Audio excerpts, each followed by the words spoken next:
Hello बच्चों, मैं मनोज पांडे आपके अपने इस खूबसूरत और प्यारे से चैनल एमएस कोचिंग इंस्टीट्यूट में फिर से स्वागत करता हूं एक नए वीडियो के साथ। फ्रेंड्स, आज का हमारा जो टॉपिक है वो है electrostatic potential energy of a system of charges. सबसे पहले हम लोग टू सिस्टम ऑफ चार्जेस के लिए देखेंगे, फिर टू से ज़्यादा के लिए देखेंगे। तो इस वीडियो हम लोग टू सिस्टम ऑफ चार्जेस के लिए देखेंगे। तो चलिए हम लोग टॉपिक को करते हैं स्टार्ट। सबसे पहले पोटेंशियल एनर्जी होता क्या है उसको हम लोग समझते हैं। तो देखिए डेफिनेशन लिखा हुआ है, the electrostatic potential energy of a system of point charge may be defined as the amount of work done in assembling the charges at their location by bringing them in from infinite. यानी अगर हम लोग infinite से charges को लेकर के आएँ और एक साथ उनको असेंबल करके रखें, वो पॉजिटिव चार्ज भी हो सकता है, वैसे हम लोग पॉजिटिव चार्ज को ही नॉर्मल लेते हैं। तो अगर पॉजिटिव चार्ज को अगर हम लोग इनफाइनाइट से लेकर के आए, उनको एक साथ असेंबल करके रखें, तो देखिए जब हम लोग पहला चार्ज लेकर के आते हैं तब तो वहाँ पर कोई इलेक्ट्रिक फील्ड पहले से है नहीं, क्योंकि कोई पहले से चार्ज ही नहीं है ना, तो कोई पोटेंशियल है, तो उसके अगेंस्ट में कोई काम नहीं करना पड़ता। लेकिन जब आप दूसरा लाओगे फिर तीसरा लाओगे तो पहले से चार्ज मौजूद रहेगा, तो वहाँ पर इलेक्ट्रोस्टैटिक फोर्स लगेगा, क्योंकि दो चार्ज जब भी होते हैं या दो से ज़्यादा होते हैं तो कूलॉम्स ने बताया भाई कि दो चार्जेस के बीच फोर्स लगता है। तो अगर फोर्स लगेगा तो हमको उसके अगेंस्ट में वर्क करना पड़ेगा। तो वही जो अगेंस्ट में वर्क करना पड़ता है वही क्या होता है, पोटेंशियल एनर्जी के फॉर्म में स्टोर हो जाता है। उसी को हम लोग बोलते हैं इलेक्ट्रोस्टैटिक पोटेंशियल एनर्जी। तो बहुत प्यारा सा डेरिवेशन है। चलिए हम लोग डेरिवेशन को स्टार्ट करते हैं। तो पहला हमारा जो डेरिवेशन है, electrostatic potential energy of a system of 2 point charges. यानी इस वीडियो में हम लोग देखेंगे कि 2 पॉइंट चार्ज की वजह से जो इलेक्ट्रोस्टैटिक पोटेंशियल एनर्जी होगा वो कितना होगा। तो चलिए हम लोग डेरिवेशन को स्टार्ट करते हैं।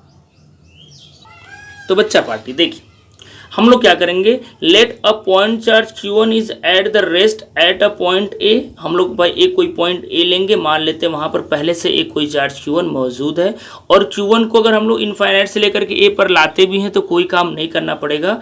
It takes no work to bring the first charge Q1 because there is no any electric field at to work against. So work done W1 is equal to 0। भाई अगर पहले से पॉइंट ए पर कोई charge है नहीं और अगर हम लोग इनफाइनाइट से कोई चार्ज Q1 लेकर के आते हैं तो वहाँ पर पहले से कोई इलेक्ट्रिक फील्ड मौजूद नहीं है, क्योंकि कोई चार्ज मौजूद नहीं है। इस तरीके से हमको उस चार्ज को लाने में और पॉइंट ए पर रखने में कोई भी काम करना नहीं पड़ेगा। यह बात आप समझ सकते हो। इसलिए हमने क्या लिखा, वर्क डन जो W1 होगा, भाई चार्ज Q1 है तो इसको लाने में मान लेते हैं काम करना पड़ा W1, तो W1 0 के बराबर हो जाएगा। ठीक है, अब आगे की बात करते हैं। अब ये चार्ज पॉइंट ए पर पहुंच चुका है, डायग्राम के थ्रू भी मैं समझाऊंगा। Now electric potential due to charge Q1 at point B at a distance RAB from A will be. अब हम लोग क्या करेंगे, ए से कुछ दूरी पर एक पॉइंट बी कंसीडर करेंगे। अब पॉइंट बी पर जो पोटेंशियल बनेगा, क्योंकि चार्ज Q1 पहले से आ चुका है ना, चार्ज Q1 हमने लाकर रख दिया। अब चार्ज Q1 की वजह से पॉइंट बी पर पोटेंशियल बनेगा, और वो कितना पोटेंशियल बनेगा, फार्मूला पहले से जानते हो, V is equal to 1/4 pi epsilon naught Q by R होता है। बट यहाँ पर कंडीशन थोड़ा चेंज है, V की जगह हम लोग V1 यूज़ करेंगे, क्योंकि चार्ज वहाँ पर Q1 है, चार्ज की जगह Q1 यूज़ करेंगे, और डिस्टेंस R से B का हमने RAB ले लिया। तो थोड़ा सा लिखने का तरीका अलग हो गया, बट फार्मूला वही है जो आप पढ़ते हो। तो चलिए अब हम लोग डायग्राम के थ्रू इस बात को समझ लेते हैं। चलिए बच्चा पार्टी देखिए, डायग्राम आपके सामने हाजिर है। ठीक है, अब देखिए पॉइंट ए पर हमने एक पहले चार्ज Q1 रखा, और इसको लाने में हमको कुछ भी काम नहीं करना पड़ा, क्योंकि इसके पहले से यहाँ पर कोई चार्ज मौजूद नहीं था, यानी इलेक्ट्रोस्टैटिक फोर्स लगा ही नहीं। जब फोर्स ही नहीं लगेगा भाई, हमारे अगेंस्ट में कोई काम नहीं करेगा, तो हमको काम नहीं करना पड़ेगा फिजिक्स की भाषा में। ठीक है, तो इस तरीके से ये चार्ज यहाँ पर आ चुका है। अब हमने क्या किया भाई, ए पॉइंट से RAB डिस्टेंस पर एक कोई पॉइंट बी कंसीडर किया। अब पॉइंट बी पर तो अब भाई यहाँ पर कुछ ना कुछ इलेक्ट्रिक फील्ड बनेगा आसपास ना, तो बी भाई इसी के रेंज में ये बी है। ठीक है, तो बी पर जो पोटेंशियल होगा वो पोटेंशियल कितना होगा, V1 is equal to 1/4 pi epsilon naught Q1 by RAB। Already हमने भी लिखा था। अब एक चार्ज हम लोग Q2 लेकर के आएंगे। अब ये चार्ज जो Q2 लेकर के पॉइंट बी पर रखेंगे, तो अब हमको वर्क करना पड़ेगा। क्यों, क्योंकि एक पहले से चार्ज मौजूद है जो कि इलेक्ट्रोस्टैटिक फोर्स यहाँ पर अप्लाई करेगा। उस बात को देखिए हम लोग कैसे लिखेंगे, if charge Q2 is moved in from infinite two point be the work required is. तो वर्क करना पड़ेगा, और वर्क कितना करना पड़ेगा, पोटेंशियल इंटू चार्ज। वैसे आप फार्मूला पढ़ो, चार्ज इंटू पोटेंशियल डिफरेंस। तो देखिए चार्ज का वैल्यू कितना है, Q2 है क्योंकि आप Q2 लेकर के आ रहे हो, और पोटेंशियल पहले से कितना था 1/4 पाई एप्सिलॉन नॉट Q1/RAB।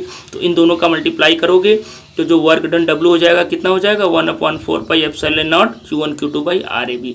और आपको बच्चों पता है कि यही वर्क डन क्या होता है, इलेक्ट्रोस्टैटिक पोटेंशियल के फॉर्म में क्या हो जाता है, स्टोर हो जाता है। तो as the work done stored as the potential energy U of the system of Q1 plus Q2 charges, यानी दो चार्जेस के वजह से जो हम लोग को टोटल वर्क करना पड़ा वो कितना करना पड़े। तो पहला तो जो था वो तो W1 0 था और W2 का वैल्यू ये था, तो नेट जो वर्क डन होगा एक्चुअल में वो W equals to W1 plus W2 होगा। और यही वर्क डन क्या होता है, इलेक्ट्रोस्टैटिक पोटेंशियल एनर्जी के फॉर्म में स्टोर हो जाता है। जो W1 का वैल्यू 0 और W2 का वैल्यू ये है, यानी नेट जो वैल्यू आएगा U का वो 1/4 pi epsilon naught Q1 Q2/RAB हो जाएगा। ठीक है, यहाँ पर आप R भी यूज़ कर सकते हो अगर इन दोनों के बीच का डिस्टेंस आपने R लिया। चार्ज अगर आप Q और Q0 लेते हो तो यहाँ पर Q और Q0 भी लिख सकते हो, आप फार्मूला अपने हिसाब से बना सकते हो।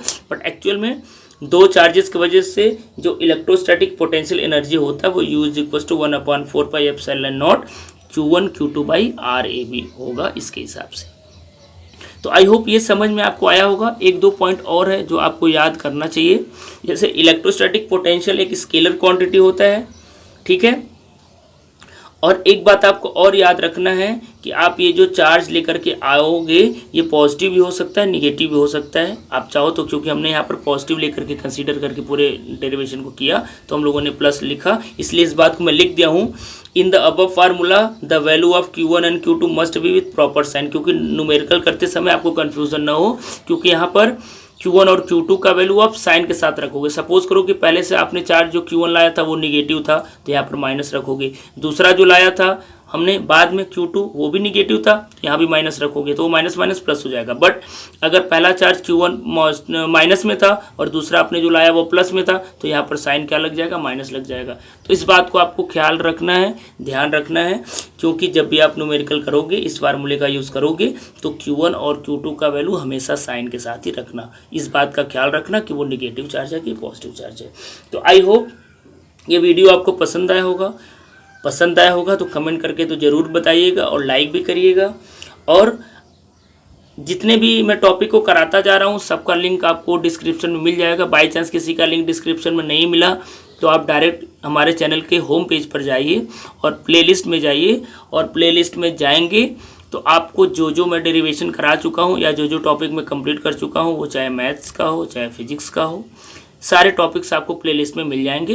तो वहाँ पर जाकर के आप ज़रूर देखिए। एक इम्पॉर्टेंट बात और, ये सारे जो नोट्स आप देख रहे हो आप चाहो तो यूट्यूब के थ्रू भी इसको नोट कर सकते हो पॉज कर करके बीच में, या अगर आप यहाँ से नोट नहीं करना चाहते हो तो आप यहाँ पर सिर्फ समझिए और हमारे वेबसाइट पर जाकर के, जिसका लिंक आपको डिस्क्रिप्शन में मिल जाएगा, वेबसाइट पर जाकर के ये सारे नोट्स आप डाउनलोड कर सकते हो या आप वहाँ से नोट भी कर सकते हो। तो इस वीडियो में यहीं तक। तो नेक्स्ट वीडियो में बच्चों एक नए टॉपिक के साथ मिलते हैं, ठीक है। तब तक के लिए थैंक यू सो मच।